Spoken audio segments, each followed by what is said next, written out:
오후에 함께 볼 이제 하나님의 말씀은 마태복음 12장 40절 한번 펼쳐보세요. 마태복음 12장 40절.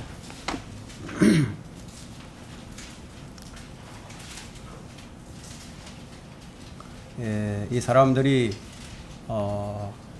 예수님께서 십자가에서 이제 죽으셨는데 뭐 예수님이 언제 죽으셨는지 무슨 요일에 죽으셨는지 뭐 이런 거 잘 모르죠.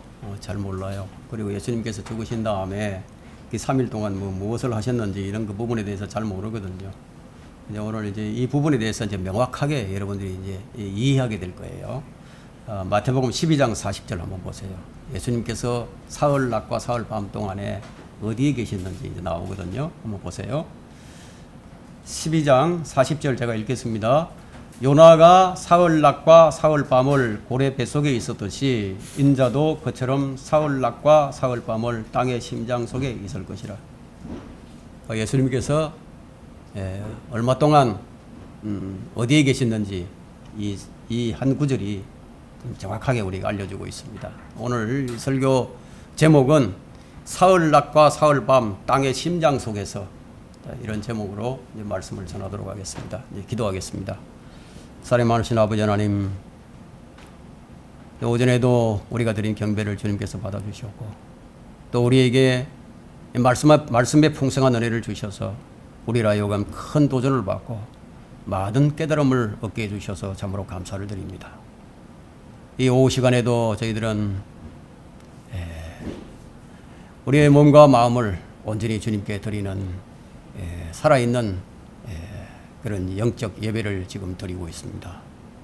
주님께서 우리를 바로 잡아주시고 바로 세워주셔서 온전히 주님께 드려지는 이 한 시간이 되어질 수 있게 해주시기 원합니다. 오늘 오후에 제가 강론하고자 하는 이 설교 주제는 주님께서 십자가에서 숨을 거두신 후에 또 3일 낮과 3일 밤 동안을 어디에서 무엇을 하셨는지에 대한 것을 증거하고자 합니다. 제 안에 주님의 영으로 충만케 해주셔서 우리 성도들 바로 이 구절이 의미하고 있는 이 내용이 무엇인지 잘 간파하고 또 우리가 바른 교리적 입장에 서서 하나님을 올바르게 섬길 수 있도록 우리를 이끌어 주시기를 원합니다. 사랑하시는 주님, 지금 이 세상은 매우 혼란스럽고 이 마지막을 향해서 지금 달려가고 있습니다. 많은 사람들이 지옥을 향해서 가고 있는 이때에 우리들이 외치는 자가 되어야 하며 그들에게 복음을 전가하는 자들이 되어야 합니다. 주님께서 우리에게 맡겨주신 사역이 바로 이것입니다. 우리가 복음을 전하는 자들로서 주님 앞에 순수하게 이 사역을 잘 감당할 수 있도록 주의 말씀으로 잘 무장하는 한 시간이 되게 해주시기 원합니다. 사랑 많으신 주님, 제 안에 주님의 영으로 충만케 해주셔서 이 말씀을 바로 정확하게 효과적으로 전가할 수 있게 해주십시오. 우리 성도들의 마음도 옥토로 갈아엎어 주셔서 이 말씀이 뿌리를 잘 내릴 수 있게 해주시기 원합니다. 우리는 예배를 통해서 우리가 변화되어야 합니다. 예배를 통해서 우리가 새로워져야 합니다. 우리가 예배를 통해서 우리가 새로움을 얻고 변화를 받아야 합니다.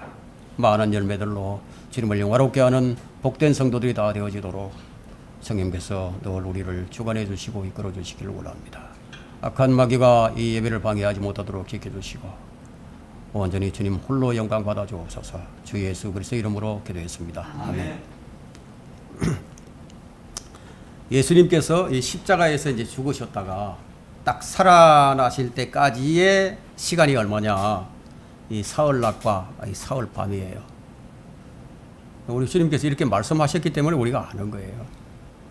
근데 오늘날 이제 이 기독교인들은 예수님이 금요일 날 죽으셨다가 일요일 새벽에 부활하셨다고 알고 있어요. 그렇다면 금요일 오후 3시부터 토요일 오후 3시가 만 하루가 되죠. 그리고 일요일 새벽이니까 이제 반나절이 조금 넘습니다. 그러면 주님은 하루 반 만에 부활하신 것이 됩니다. 그러면 이 성경 말씀이 틀리게 되죠. 예수님께서 하신 말씀이 틀리게 됩니다. 주님은 금요일 오후 3시에 돌아가지 않으셨어요. 그럼 언제 돌아가셨느냐? 수요일 오후 3시예요. 수요일 날 오후 3시에 돌아가셔야만 주님께서 말씀하신 대로 사흘 낮과 사흘 밤이 되는 거예요. 그럼 왜 이렇게 되어버렸는가 하는 거예요. 왜 사람들이 잘못 알고 있는가? 로마 가톨릭에 의해 그렇게 정해졌기 때문이에요. 결코 이 성경대로 해석을 하지 않습니다. 저는 오늘 예수님께서 사흘 낮과 사흘 밤 동안 땅의 심장 속에서 하신 일이 무엇인지 대해서 그것을 말씀드리고자 하는 겁니다. 이 말씀은 이제 교리적으로 너무 중요하기 때문에요. 일반적으로 사람들은 이 율법 시대가 구약의 말라기로서는 끝이 나고 마태복음부터는 율법 시대가 아닌 줄로 알아요. 그러나 그렇지가 않습니다. 주님께서 분명하게 율법과 선지서는 요한까지요. 그 후로는 하나님의 나라가 전파되어 사람들마다 그 안으로 밀려 들어간다고 말씀하셨거든요. 누가복음 16장 16절에 그렇게 말씀하셨어요. 그러면 분명하게 침례인 요한까지는 율법과 선지서들이 유용합니다. 그러나 침례인 이후부터는 사정이 달라졌어요. 그 성경 해석이라는 것은 단어 하나하나, 점 하나하나에도 주의해서 해석하지 않으면 안 됩니다. 이런 실수가 다른 많은 사람들을 오류에 빠뜨릴 수도 있기 때문입니다. 사람이 죽으면 어떻게 되는가? 사람이 죽으면, 여러분, 사람이 죽으면요, 뭐 시체가 뭘 할 수 있겠어요? 아무것도 할 수 없죠. 살아있는 사람들은 죽은 사람들을 위해서 기념비도 세우고 또 무덤도 만들고 심지어는 기념관까지 만들어서 뭐 그렇게 할 수도 있죠. 하지만 죽은 사람은 할 수 있는 것이 아무것도 없어요. 동방의 의인이었던 그 사람이 누굽니까? 욥이잖아요. 이 동방의 의인인 이 욥이 욥기 14장 10절에서 그러나 사람이 죽으면 소멸되나니 참으로 사람이 숨을 거두면 그가 어디 있는가? 이런 질문을 던졌어요. 사람이 죽으면 소멸된다는 거예요. 그럼 숨을 거두면 그가 어디 있느냐 이거예요. 이런 질문을 던졌는데, 자, 이것은 몸의 소멸을 얘기하고 있거든요. 몸의 소멸. 사람이 소멸된다 이거예요. 죽으면은 몸은 소멸되죠. 전도서 12장 7절이 이것을 입증해 주는데요.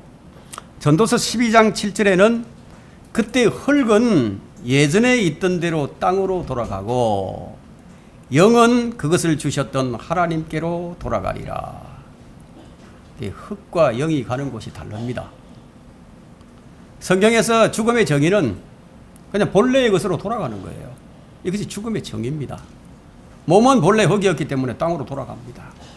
그러나 영은 하나님께서 흙에다 호흡을 불어넣었으니까 그 영이, 그러니까 사람의 영은 본래 하나님께로 왔으니까 하나님께로 돌아가는 거예요. 죽는 것이 뭐냐면요, 하나님께서 그 사람의 영을 불러가시면 죽는 거예요. 그것이 죽음입니다. 이 진리는 킹 제임스 성경을 제외한 어떤 현대 역본에서도 발견할 수 없는 진리입니다. 그러면 혼은 어디 있는가 아닙니까? 혼이. 바울이 지금 욥이 이것을 묻는 거죠. 욥이 바로 혼이 어디 있는가 이 질문을 던진 거예요. 사람이 죽으면 소멸되는데 무엇이 소멸되는 거야? 몸이 썩어서 소멸됩니다. 욥이 말한 참으로 사람이 숨을 거두면 그가 어디 있는가? 이것은 그의 몸을 말하는 것이 아니에요. 그렇다면 그가 어디 있는가? 그게 혼을 얘기하는 거죠. 혼. 영은 하나님께로 가니까 분명해졌죠? 몸은 흙으로 가니까 분명해졌죠? 근데 지금 무엇을 얘기하냐? 사람이 숨을 거두면 그가 어디 있느냐? 그가. 진짜가 어디 있느냐는 거죠. 이것이 사람의 실체가 사람의 혼인 것을 입증을 해줍니다. 구약에서는 사람이 죽으면 그의 혼이 어디로 가느냐? 땅의 심장부로 갑니다. 땅의 심장부로. 그 땅의 심장부에는 지하세계가 있는 거예요. 그곳에는 낙원과 지옥과 그 사이를 가로막고 있는 끝없이 깊은 구렁이 이제 있는데요. 또 다른 장소가 하나가 있는데 그것은 흑암의 깊은 곳이라고 불리는 곳인데 영들을 가두어둔 땅속의 감옥이죠. 이 타타로스라고 하는 곳인데요. 베드로전서 3장 19절에 영들을 가두어둔 이 감옥이 있다는 것을 알 수 있어요. 땅속에. 누가복음 16장에 보게 되면 부자와 나사로가 나오게 되는데요. 그 부자는 죽어서 그의 혼이 지옥으로 갔어요. 그 나사로도 죽어서 그의 혼이 이 지하 세계로 갔는데 지하에 있는 아브라함의 품인 지하 낙원으로 갔습니다. 거기에는 지옥이 있고 고통 중에 있는 부자가 단 한 번만에 알아볼 수 있는 사람이 있었는데 그가 누구냐? 이 아브라함이에요. 이 부자는 한 번도 아브라함을 본 적이 없어요. 근데 곧바로 그가 아브라함이구나. 바로 알아봤습니다. 뭐 이 점에 대해서는 우리가 따로 나중에 설명할 기회가 있겠지만 오늘 주제가 아니기 때문에 오늘은 좀 주제에 이제 집중을 하게 될 것입니다. 지금 이것은 이제 구약의 상황이거든요. 근데 신약에서는 사람이 죽으면 구원받은 사람은 하늘나라 낙원으로 가게 되고 구원받지 못한 사람은 지하 세계 지옥으로 갑니다. 대부분의 이제 목사들은 이 점을 잘 몰라요. 천국과 하나님의 나라와 하늘나라를 잘 구분하지 못하기 때문에 이 점도 잘 알지를 못합니다. 바울은 고린도후서 5장 8절에 한번 찾아볼까요? 고린도후서 5장 8절에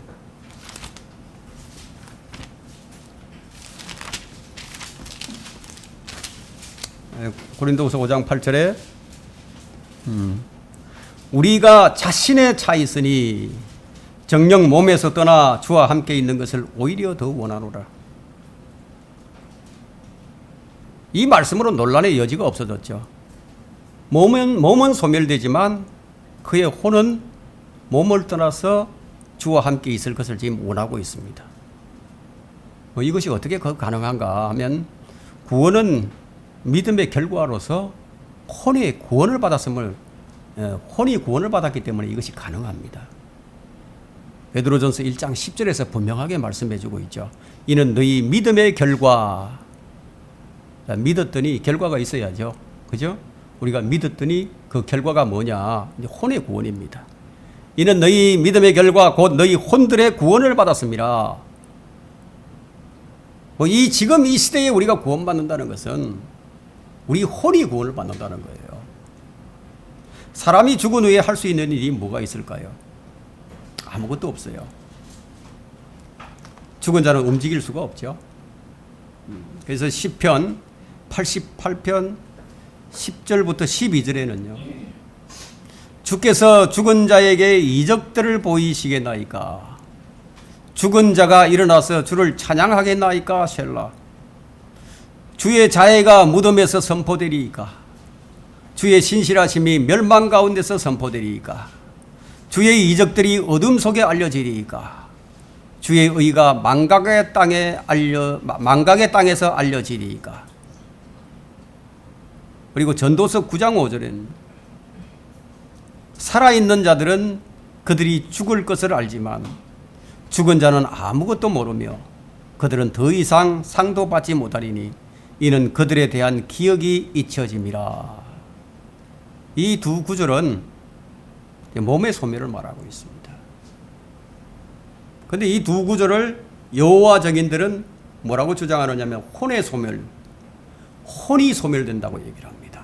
그래서 여호와 정인들은 지옥이 없어요. 지옥이 없다고 주장합니다. 혼도 소멸돼 버렸으니까. 몸은 흙으로 돌아가고 영은 하나님께로 가고 혼은 소멸돼 버린다. 이것이 여호와 정인들의 주장입니다. 왜 그렇게 주장하냐면 몸과 혼에 대해서 잘 모르기 때문입니다. 우리 혼은 사람의 몸의 형태를 하고 있습니다. 그런데 우리 혼이라는 것은 이 몸이 따라주지 않으면요 아무것도 못해요. 몸이 약하거나 몸이 이제 병이 들면요 할 수 있는 일이 이제 제약을 받게 됩니다. 우리 혼이. 그래서 하는 말이 뭐예요? 젊고 건강할 때 노후를 대비하라는 말을 하죠. 식물인간은요 그의 혼이 아무것도 할 수 없어요. 식물인간은. 그러니까 그러나 죽음을 통해서 더 많은 일, 더 큰 일을 행하신 분이 계시는 거예요. 그분이 바로 예수 그리스도십니다. 그럼 예수님은 죽어서 어떤 일들을 하셨을까요?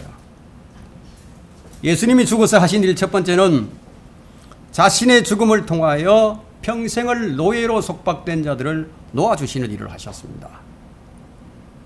주님은 육신을 입고 하신 일이요, 살아서 하신 일보다 육신을 입고 이제 살아서 하신 일보다 뭐 죽어서 하신 일이 더 많아요. 주님께서 살아서 하신 일을 살펴본다면 뭐 그 가운데서 가장 크신 일은 아마 마귀를 쫓아내는 일이었을 겁니다. 마가복음 1장 39절에서 보면은 마귀들을 쫓아내셨는데, 요한일서 3장 8절에는 이 목적으로 하나님의 아들이 나타나셨으니 곧 마귀의 일들을 멸하시는 것이라. 마귀의 일들을 멸하시는 것이 주님이 오신 목적 가운데 하나입니다. 그러면 주님이 죽으심으로써 하신 일들은 히브리서 2장 14절과 15절에 기록이 되어 있는데요. 히브리서 14장을 한번 펼쳐보십시오. 히브리서 2장 14절. 히브리서 2장 14절과 15절 두 구절을 보도록 하겠습니다. 자, 자녀들이 피와 살에 참여한 자인 것 같이 그 역시 동일한 것에 참여하신 것은 자신의 죽음을 통하여 죽음의 세력을 가진 자, 곧 마귀를 멸망시키며 또 죽음을 두려워함으로 평생을 노예로 속박되어 있는 자들을 놓아주시려 함이니라. 이것이 주님이 자신의 죽음을 통하여 하신 일입니다. 우리를 속박으로부터 풀어서 이 자유를 주시려고 주님이 오신 것이에요. 주님은 살아계실 때 살아서 율법과 규례를 지키시다가 주님은 죽어서 율법을 폐기하셨습니다. 우리가 이것을 어떻게 아느냐? 주님께서 율법을 폐기하신 것을 어떻게 아느냐? 성경이 증거해 주지 않으면 우리가 모르죠.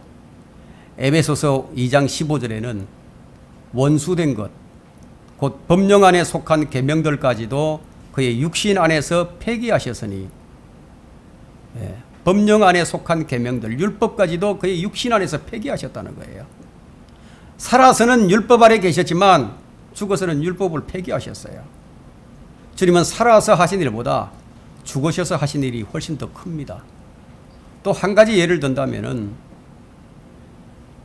마태복음 9장 2절에는 네 죄들이 용서받았느니라 이런 말씀하셨죠. 누가복음 5장 20절에는 이 사람아 네 죄들이 용서되었느니라. 누가복음 7장 47절에는 네 죄들이 용서되었노라. 자, 용서를 하셨어요.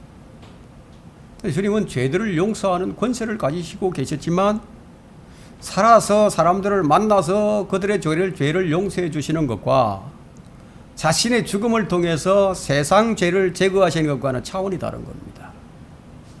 주님은 살아서 몇 사람의 죄를 용서해 주신 것이 전부지만 십자가의 죽음을 통해서 믿는 모든 사람의 죄와 불의를 깨끗하게 다 제거하신 거예요.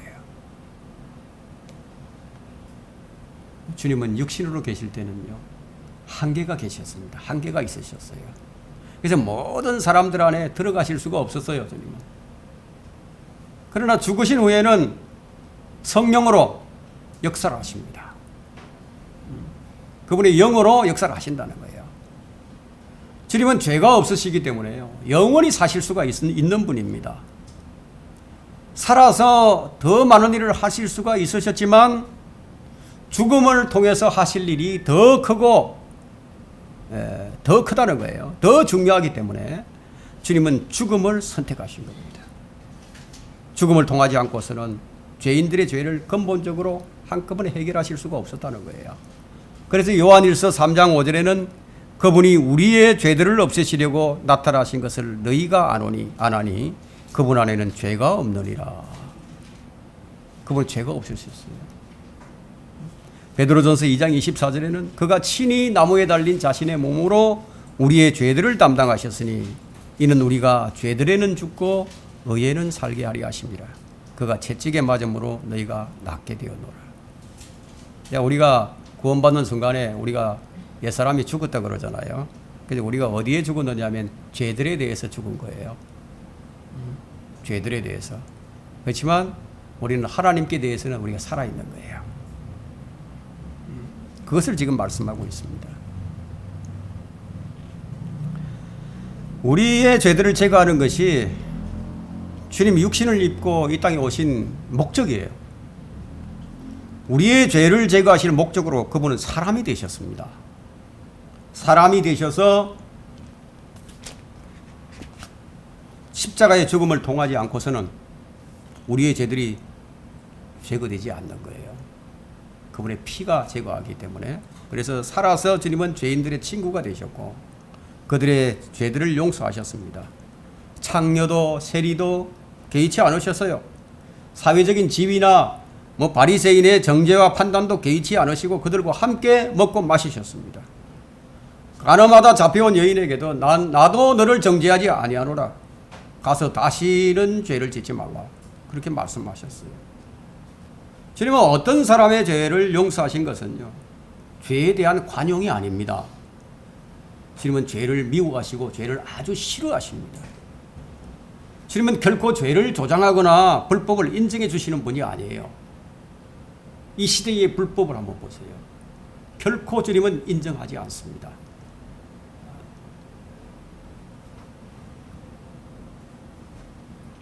하나님께서는 이 나라의 전 세계 어느 나라건 간에 법을 지키는 것을 좋아하십니다. 각 나라의 헌법이 있죠. 국법이 있습니다. 그 국법을 지키는 것을 좋아하는 거예요. 하나님께서는 사람의 마음에 법을 심어주셨기 때문에 각 나라의 도덕법은 거의 다 비슷합니다. 그래서 그 법을 지키는 것을 좋아하십니다. 그럼에도 불구하고요, 죄인들에게 자비를 베푸시는 것은 자신이 그 죄들을 친히 담당하시고 제거하시기 때문이라는 거예요. 자, 주님이 죽어서 하신 일 두 번째는 정사와 권세를 벗겨내어 그것들을 공개적으로 나타내시고 십자가로 그들을 이기셨느니라. 골로새서 2장 15절의 말씀인데요. 죽음의 십자가는 승리의 쟁취였습니다. 주님은 자신의 죽음을 통해서 유대인과 이방인의 화해를 이루셨어요. 이방인과 유대인들을 한 몸으로 만드신 거예요.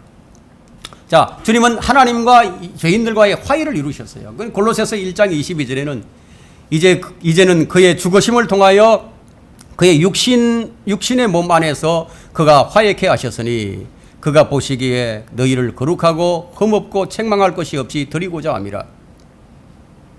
주님이 죽으시지 않으면 이런 일이 일어날 수가 없는 일입니다. 주님이 죽으신 이유와 목적은 너무 많아요. 다 설명조차 할 수가 없습니다.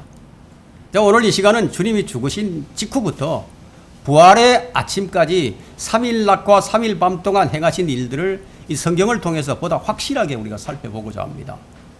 주님은 유월절 어린 양으로 유대인들에 의해서 잡혀서 죽으셨습니다. 그 죽으신 시각이 오후 3시예요. 그 시각이 유대인들이 유월절 어린 양을 잡는 시간이었다 이거예요. 유월절 어린 양을 잡는 그 시간에 하나님의 어린 양이 십자가에서 죽으셨다 이거예요. 같은 시각이었다는 겁니다. 주님은 숨을 거두시면서 하신 말씀이 무엇입니까? 다 이루었다는 거예요. 다 이루었다는 거예요. 다 끝냈다는 말이거든요. 이 말은 제사장들이 유월절 어린 양의 목을 칼로 찌르면서 하는 말과 똑같은 거예요. 다 이루었다. 다 끝냈다. 자, 주님이 죽으신 순간에 땅에 지진이 일어났습니다. 성전의 휘장이 위에서 아래로 딱 찢어져 버렸습니다. 그 두께가 한 이 정도 되거든요. 가죽으로 된 두께가, 휘장의 두께가 이런 건데, 사람의 이 방법으로는 이게 자를 수가 없어요. 한순간에 딱 칼로 이렇게 쫙 자르는 것은 불가능합니다. 이 정도 두께를 어떻게 자릅니까? 그것이 쫙 잘라졌다는 거예요. 그 유대인들의 무덤이 또 열렸어요. 사형 집행관이었던 백부장이 하나님께 영광을 돌리면서 한 말이 뭐냐면, 이 사람은 참으로 의인이었도다.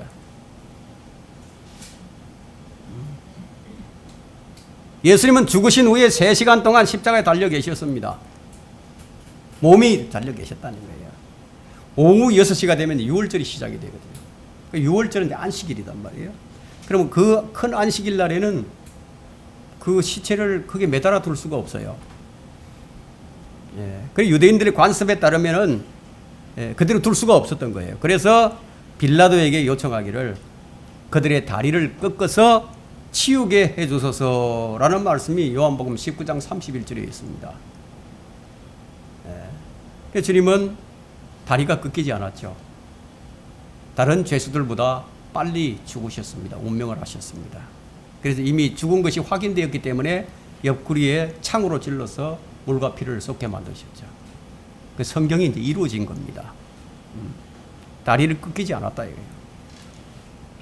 주님의 몸은 장례 절차에 따라서 세마포로 싸서 돌무덤에 장사가 됩니다. 주님의 몸은 부활하실 때까지 3일 낮과 3일 밤 동안 무덤 안에 계셨어요. 자, 특이한 점은 그분의 몸이 썩지 않았다는 거예요. 그분의 몸은 물과 피를 다 쏟았는데 요한복음 19장 34절에는 병사들 중 하나가 창으로 주의 옆구리를 찌르니 거기서 피와 물이 나오더라. 아리마대 요셉이 주의 시신을 가져다가 알로에와 모략과 향품들로 주의 몸을 감쌌어요. 그래서 향유를 붓고 그렇게 했기 때문에 몸이 부패되지 않았습니다. 다윗이 이제 주의 몸에 관해서 예언을 하기를 시편 16편 10절에는 이는 주께서 내 혼을 지옥에 버려두지 아니하시며 주의 거룩하신 분으로 썩어짐을 보지 않게 하실 것임이니라 라고 했습니다. 이 예언에 따라서 주의 혼은 지옥으로 가셨어요. 주의 몸은 무덤에 장사되셨습니다. 주께서 내 혼을 지옥에 버려두지 아니하시며 라는 말씀은 무슨 말씀이냐면 지옥에서 다시 나온다는 말씀이거든요. 지옥에 버려두지 아니하시며 다시 나온다는 말씀이에요. 썩어짐을 보지 않는다는 말은 몸이 다시 살아난다는 말이에요. 이것이 부활에 관한 예언인데 사도들도 이 말씀을 인용해서 주의 부활을 입증했는데요.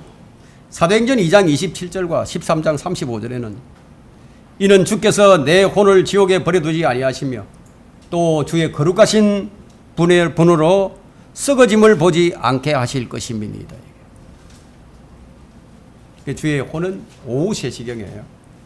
지옥으로 가셨고 주의 몸은 6시경에 무덤으로 돌아가셨습니다. 주님이 죽어서 하신 일 세 번째는 주의 혼이 지옥으로 가셔서 세상 죄들을 제거하는 하나님의 어린 양이 되셨습니다. 요한복음 1장 29절에는 보라 세상 죄를 제거하는 하나님의 어린 양이로다. 이 말씀대로 세상 죄를 제거하시는 분이에요. 주께서는 숨을 거두셨어요.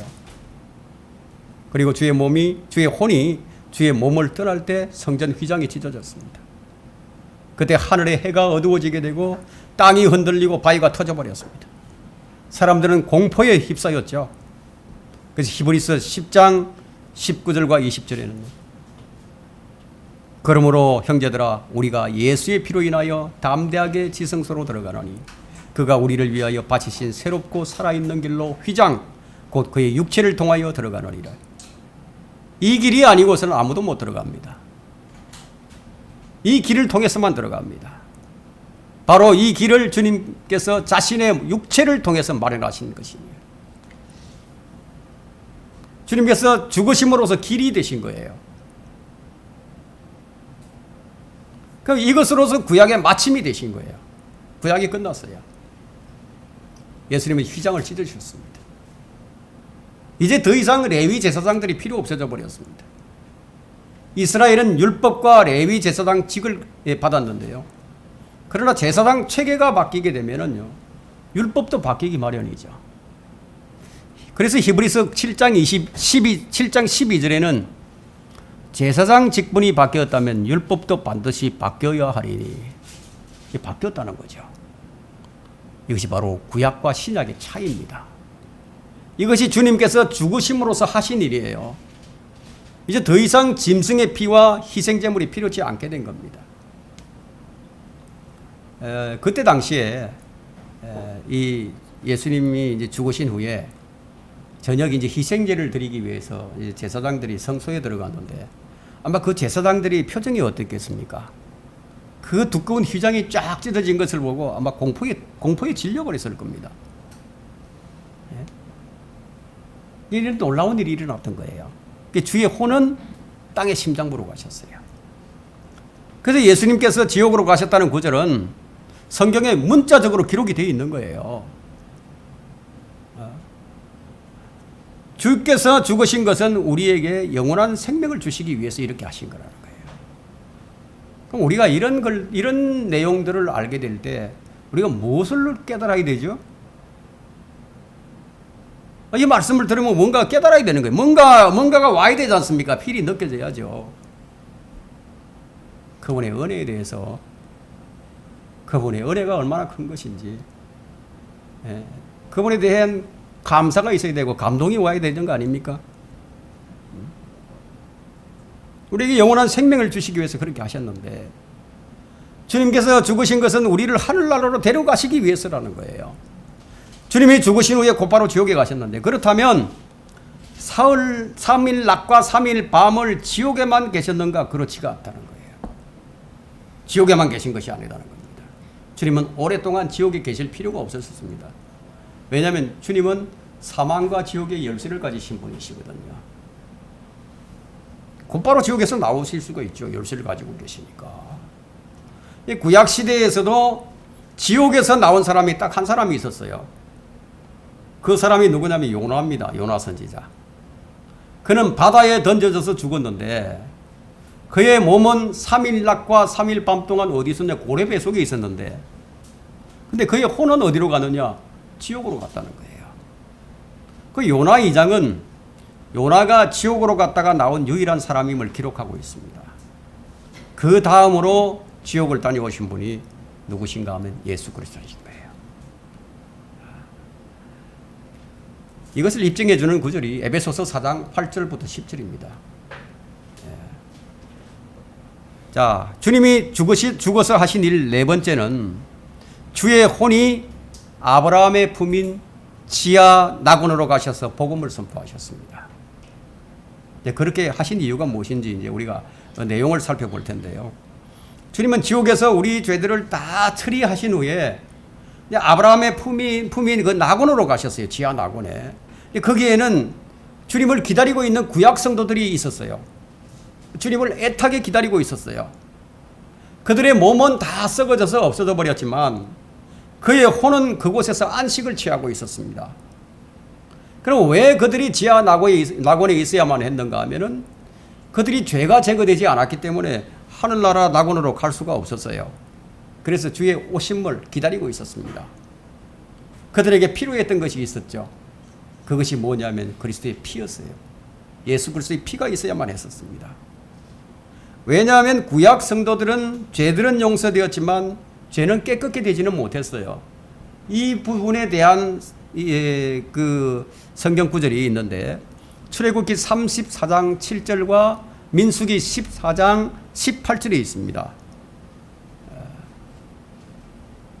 용서는 해주셨지만 죄를 깨끗게 할 수는 없었다고 말씀하고 있습니다. 그래서 그들은 세상 죄를 제거하시는 하나님의 어린 양을 기다려야만 했던 겁니다. 그런데 주님께서 그곳에서 만난 사람이 한 사람이 있었어요. 여러분, 예수님께서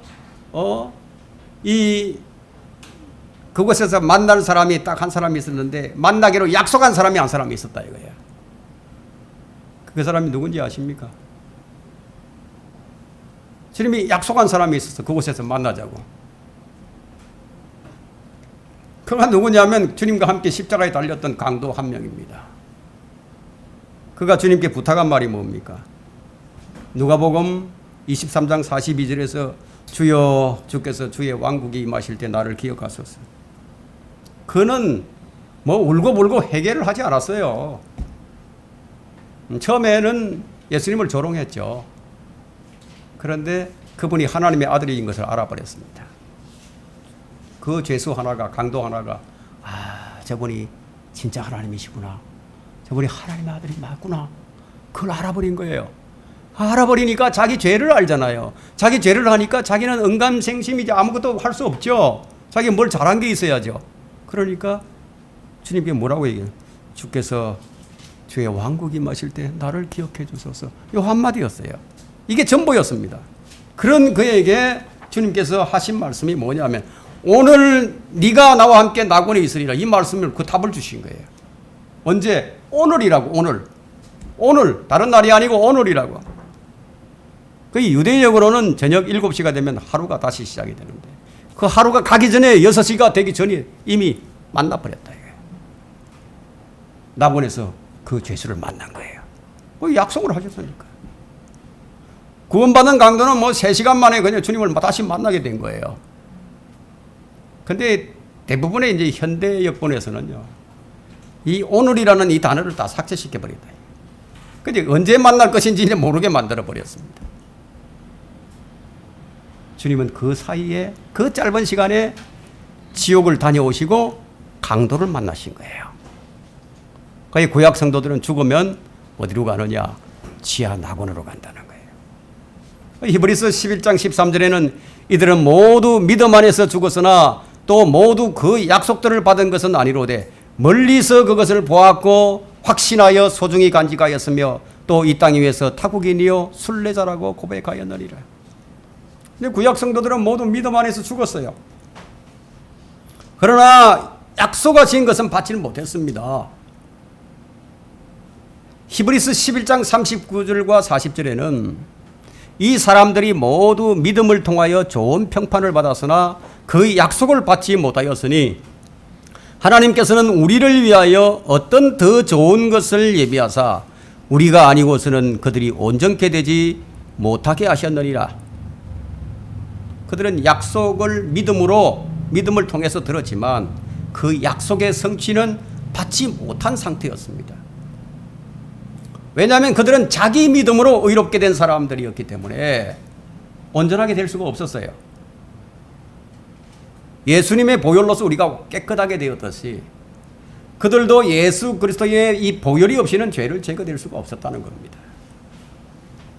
주님은 지옥에 가셔서 우리의 죄들을 다 거기에다가 다 버리시고 깊은 구렁을 통과하신 거예요. 그 통과하셔서 이 구렁이라는 것은요, 사람의 혼이 통과할 수 없는 구렁입니다. 사람의 혼은 통과할 수 없어요. 아브라함과 나사로는 구렁을 건널 수가 없었어요. 반대로 지옥에 있는 혼들도 아브라함의 품인 낙원으로 갈 수가 없었어요. 그 앞에 가운데 구렁이 있기 때문에. 지옥은 문들이 참 많이 있습니다. 지옥은 문이 하나만 있는 게 아니에요. 왜냐하면 복수로 쓰여 있거든요. 지옥은 문들이 있고 빗장들이 있어요.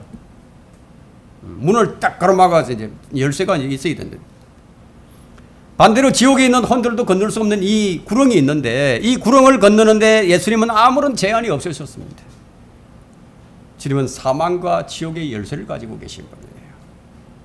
주님은 물 위를 걸으실 수 있었듯이 깊은 구렁을 걸어서 건너실 수가 있는 거예요. 주님은 불의 뜨거움도 아무런 문제가 없으시죠. 여러분, 다니엘의 세 친구가 7배나 뜨거운 용광로 속에 들어있었을 때 그때 주님이 함께 하시면서 그들의 머리카락 하나도 타지 않게 하셨어요. 주님은 지하 낙원에서 무엇을 하셨습니까? 여러분, 지하 낙원에서 복음을 전하셨어요. 베드로 전서 4장 6절을 펼쳐보십시오.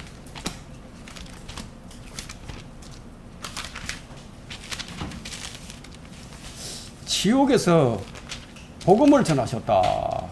참 생소하죠? 생소합니다.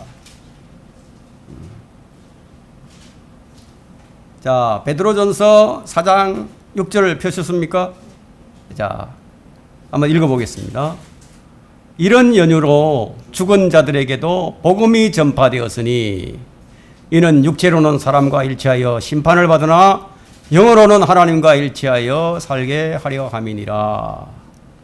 이 구절을 잘못 해석을 하게 되면 어떻게 될까요?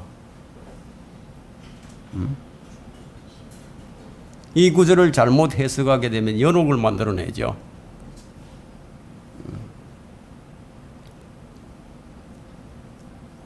자, 주님은 죽어서 땅의 심장부에서 하신 일이 죽은 자들에게 이 복음을 전하는 일이었는 건데, 이들은 죄의 싹슨 사망이요 한 번 죽는 것은 사람들에게 정해진 판결에 따라서 육신으로는 심판을 받아서 죽었어요.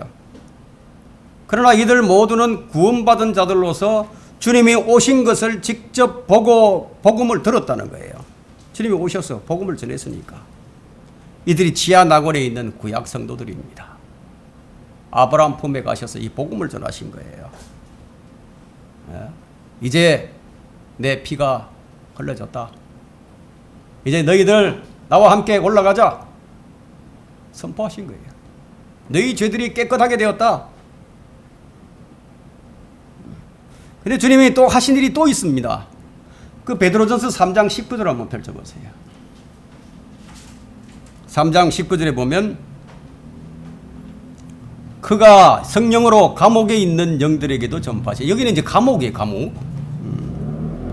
20절에 보면 그들은 전에 노아의 날에 방주를 예비하는 동안 하나님께서 오래 참고 기다리셨을 때 순종하지 아니하던 자들이라. 방주에서 물로 말미암아 구원받은 사람이 몇 명뿐이니 곧 8혼들이라. 구원이 뭘 구원받는지 여기도 나와 있죠. 8혼들이 구원받는다고 얘기하고 있습니다. 그런데 이 감옥, 성령으로 감옥에 있는 영들에게도 가서 전파를 했는데요. 그들이 누군가 하면 그 사람은 혼이라고 부르는데 고린도전서 15장 45절에 보면 그러면 영들로 불리고 있는 이 자들이 도대체 누구냐 이게. 영들로 불리는 자들이 누구예요? 마귀 아니면 천사들이죠.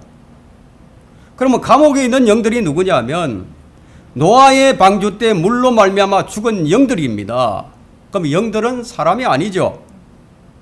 영들은 영적인 존재를 말하고 있는데 지옥은 본래 누구를 위해서 만든 겁니까? 마귀와 그의 천사들을 위해서 만든 것이 바로 지옥입니다. 그런데 지금 마귀들 중에 일부는 지금 어디에 있느냐? 우주에 있어요. 우주에. 둘째 하늘에 있습니다. 그곳이 그들의 처소예요. 그러나 일부는 지금 어디 있느냐? 지금 땅의 심장에 있다. 이게 땅의 심장에. 그리고 또 일부는 어디 있느냐? 이 땅 위에 있다. 이게 땅 위에. 영들이 지금 땅 위에도 있어요. 이 땅 위에 있어서 짐승이나 사람들의 몸속으로 들어갑니다. 몸을 아주 좋아해요. 몸을 숙주로 삼아서 거기서 사는 거예요.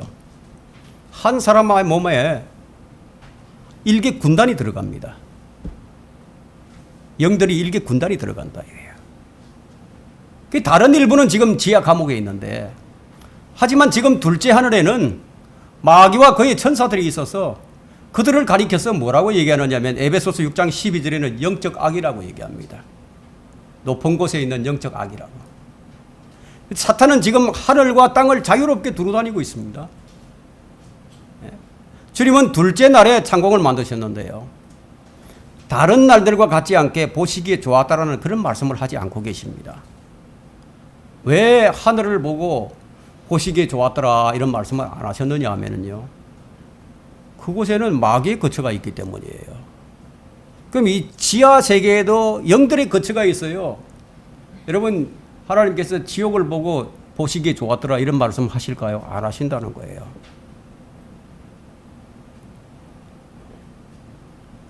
노아 홍수로 죽은 영들인데 이들이 바로 창세기 6장에 나오는 하나님의 아들들이라고 불렸던 타락한 선사들입니다.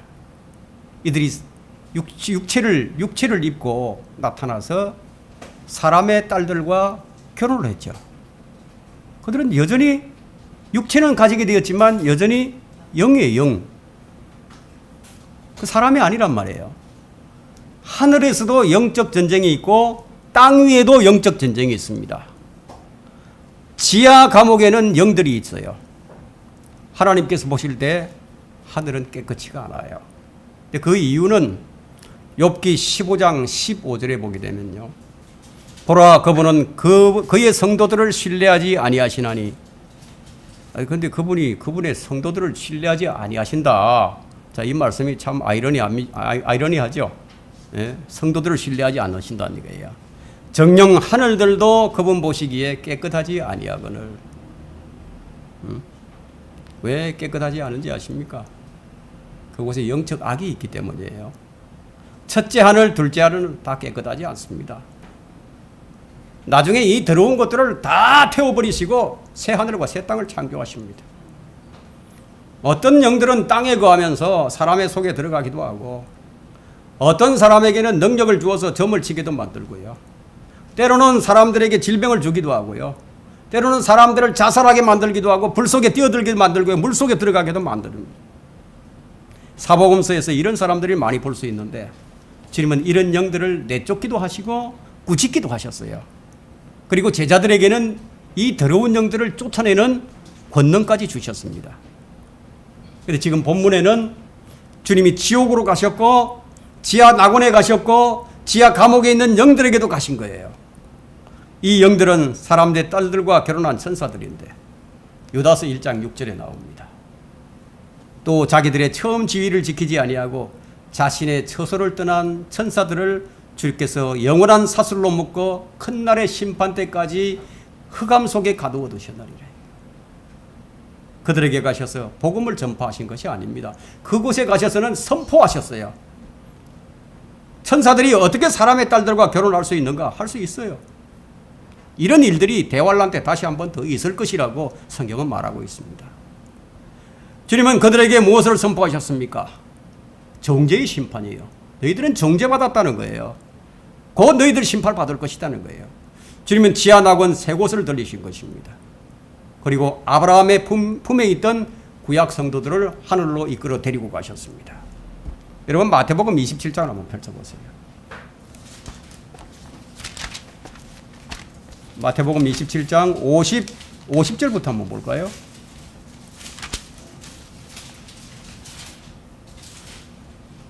자, 한번 잘 보세요. 예수께서 다시 큰 음성으로 소리 지르신 후 숨을 거두시더라.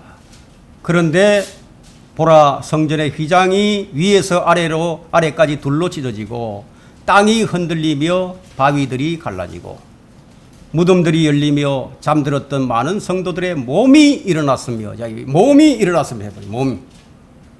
몸이 일어났으며 주께서 부활하신 후에 무덤에서 나와 거룩한 도성으로 들어가 많은 사람들에게 나타나더라. 자,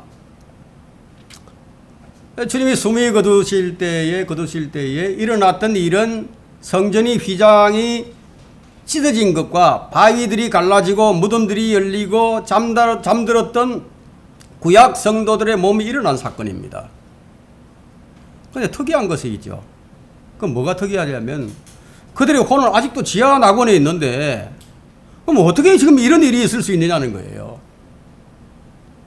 아직 지하 낙원에서 안 올라왔는데 어떻게 이런 일이 있을 수 있느냐 이게. 자, 우리가 지금 이것에 대해서 우리가 정확하게 논할 수는 없지만은 왜 우리가 논할 수 없느냐면 예수 그리스도께서는 부활의 첫 열매 되시잖아요. 부활의 첫 열매 되시는데 하지만 이것을 증명할 성경 구절이 있는데요. 에스겔 37장입니다. 에스겔 37장 7절과 8절 한번 보세요. 우리가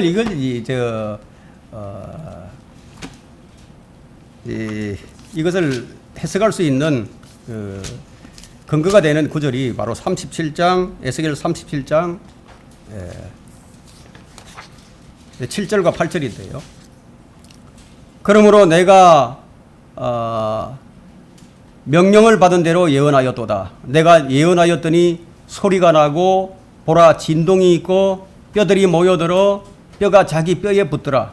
내가 보았더니 보라 힘줄과 살이 그 뼈들 위에 오르고 피부가 그 위를 덮었으나 그들 속에 숨이 없더라. 그 숨이 없다 이게. 다 몸이 형성됐는데 근데 숨이 없어. 그러니까 몸이 형성되었지만 그 안에 영이 없으면 혼이 없으면 뭐 그 죽은 시체죠. 시체가 있는 거죠. 그 몸이 형성되었지만 숨이 들어가야 사는 거죠. 그 야고보서에서는 영이 없는 몸은 죽은 몸이라고 했죠. 그런데 이들의 몸이 일어났지만 3일 낮과 밤을 무덤에 머물러 있다고 한번 생각을 해보세요. 우리는 이 부분에 대해서 그냥 성경에 기록된 대로 그냥 이해하면 됩니다. 그러니까 잘 모르는 부분은요, 뭐 억지로 풀어가지고 그래서는 결코 안 됩니다. 이 부분에 대해 경고하는 말씀이 베드로후서 3장 16절 말씀인데요. 억지로 풀다가 성경을 억지로 풀다가 스스로 멸망에 이른다고 말하고 있습니다. 그래서 우리는 억지로 풀서는 안 되는 거예요. 이 정도까지만 우리가 알면 돼요. 에스겔 37장 7절과 8절을 보니까 이럴 수도 있구나. 그렇다면 마태복음 27장 50절부터 53절이 말씀하고 있는 이 내용과 그 연결을 시켜보면 그럴 수 있구나 이렇게 생각하면 된다는 거예요. 근데 그들이 이제 예수님께서 부활하시자 그들의 혼이 그들 몸 안으로 들어가잖아요. 몸 안으로 들어가서 위로부터 온 영이 하늘로부터 온 영이 그 안으로 들어갔다. 그러니까 영과 혼이 들어가니까 어떻게 되겠습니까? 무덤에서 나와서 이제 걸어가는 거예요. 이제 움직이기 시작한다. 그래서 예루살렘 성 안으로 들어가서 많은 사람들에게 보여주는 거예요. 근데 사람들은 누군지 못 알아보죠. 왜 못 알아보느냐? 이 엠마오로 가는 두 제자를 보면 알아요. 엠마오로 가는 두 제자는 예수님이 누구신지 못 알아봤습니다. 부활하신 주님을. 근데 그들은 주님께서 숨을 거두실 때 이 몸이 일어났던 것을 알 수가 없죠. 이 말씀은 어느 날 설교하지 않습니다.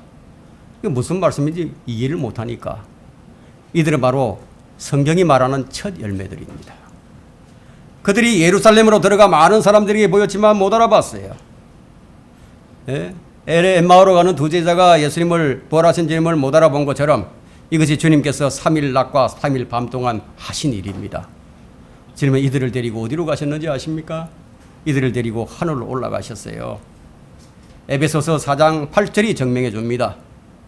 그가 위로 올라가실 때 사로잡힌 자들을 사로잡아 갖고 사람들에게는 은사를 주셨다고 하셨느니라. 따라서 그가 위로 올라가셨다는 것은 그가 땅의 더 낮은 부분들로 먼저 내려가셨다는 것이 아니고 무엇이겠느냐. 내려가셨던 그가 모든 하늘들 위로 올라가신 그분이니 그가 모든 것을 충만케 하려 하심이라. 에베소서 4장 8절부터 10절에 있는 말씀이죠. 주님은 올라가실 때 그들을 데리고 올라가신 거예요. 여러분 이것은 언제 데리고 올라가셨냐면요. 사도행전 1장에서 예수님이 성천하실 때 데리고 올라가신 거 아니에요. 주님이 그 전에 한번 올라갔다 내려오셨어요. 무덤에서 이제 부활하신 다음에 제자들이 여자들이 주님을 만났어요. 만났는데 요한복음 20장인가요? 이제 만났는데 주님을 만지려고 하니까 나를 만지지 말라 해요. 내가 아직 내 아버지께 보이지 않았다고. 내가 아직 아버지께 올라가지 않았다고 나를 만지지 말라고. 그런 다음에 이제 누가복음 24장에 딱 가면은 제자들에게 나타나셔서 나를 봐라.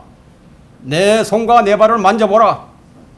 만져보지 못하고 하늘 아버지께 보이지 않았으니까 나를 만지지 말라고 했는데 이제는 만져보라고 하셨죠. 그럼 올라갔다 오신 거예요. 벌써. 주님 올라가실 때 그들을 데리고 올라가신 거예요. 근데 그들에게 영원한 생명을 주신 겁니다.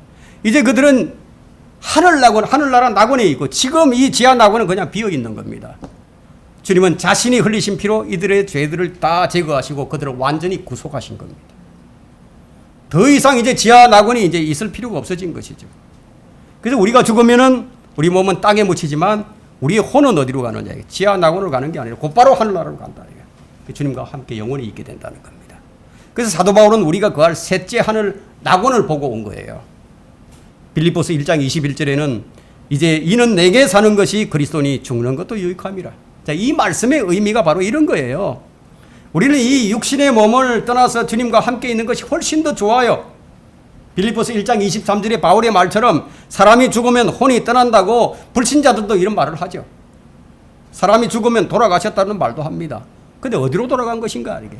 몸은 흙으로 돌아가고 영은 하늘로 올라갔다 이 말을 그냥 돌아가셨다 이런. 중요한 것은 뭐냐 이게. 혼이에요. 혼. 여러분의 혼이 어디로 갈 것인가. 우리는 주님이 죽으신 후에 하신 일로 인해서 우리 혼이 구속을 받게 된 거예요. 이런 엄청난 일을 하신 거예요. 주의 흘리신 그 피로 우리는 죄를 씻음받았습니다. 주님은 죄와 사망을 이기셨어요. 주의 부활하심으로 입증이 되신 겁니다. 그래서 우리는 하늘에서 주님과 함께 사는 것이 이 땅에서 함께 사는 것과 이 땅에 다시 내려와서 통치하는 것이 확정이 되어 있습니다. 왕과 제사장으로서 우리는 새 예루살렘 상에서 영원히 주와 함께 있을 거라는 겁니다. 지금 여러분 가운데 구원받지 못한 사람이 있다면 지금 이 시간 주 예수 그리스도를 믿고 구원받으면 되는 거예요. 이 설교를 듣는 사람들은 지금 예수 그리스도를 믿고 구원받으면 되는 거예요. 뭐 영접 기도한다고 구원받는 게 아니라 믿으면 구원받는 거예요. 믿으면. 자신이 죄인임을 시인하고 주님을 구세주로 그냥 믿으면 된다는 거예요. 모든 사람은 죄인입니다. 의인은 없나니 없도다. 선을 행하고 거짓말하지 않는 의인은 땅 위에 한 명도 없다.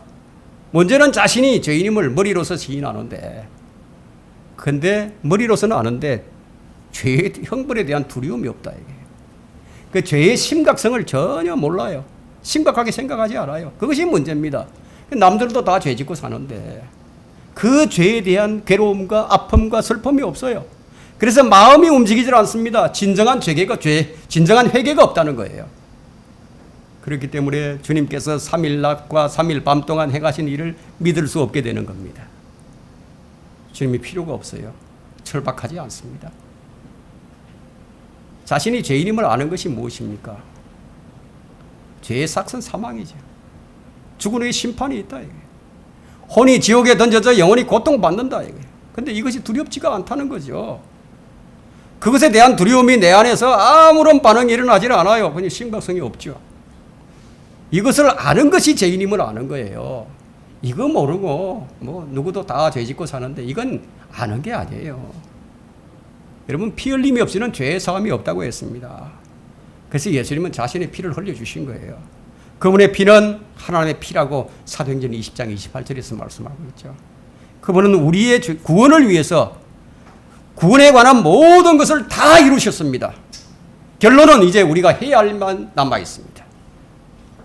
우리가 무엇을 해야 하느냐? 주 예수를 믿으라. 그리하면 너와 내 집이 구원을 받으리라.